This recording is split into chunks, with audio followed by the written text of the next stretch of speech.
Okay everybody, today's video we are going to go over another thing with the Outlaw X, and that is how to adjust the spring tension on this binding.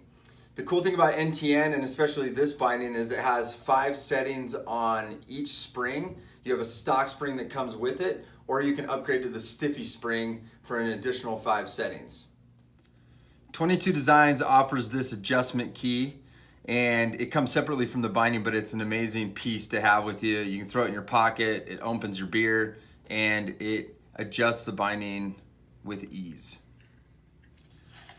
So the first thing we want to look at is these lines right here on the binding.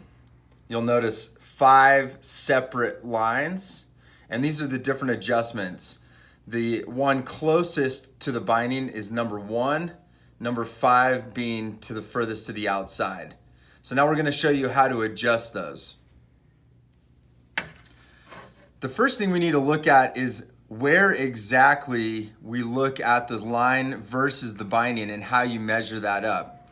The easiest way that we've found is to engage the orange part of the binding right here and use the key at the back of it to kind of measure it up like that. So you'll notice right now it's about on a 2.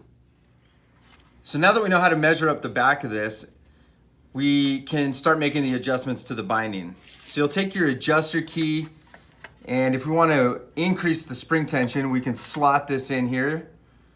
And it's basically just a righty-tighty, lefty-loosey situation with the spring. As you go to the right, you're going to bring the lines up until you can get to a 5, which is the maximum for the standard spring, and then you'll need to jump up from there.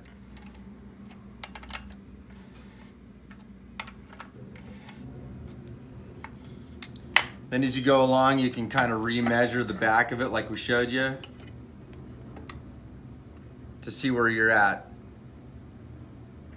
So these simple adjustments with the 22 binding really make so you can find what tension you like, and you can really customize it to the feel and to your particular style. For people that are moving to NTN, especially from a 75mm setup, it's worth taking the time to try to find the right boot combination with the right spring combination and then the right setting on the spring.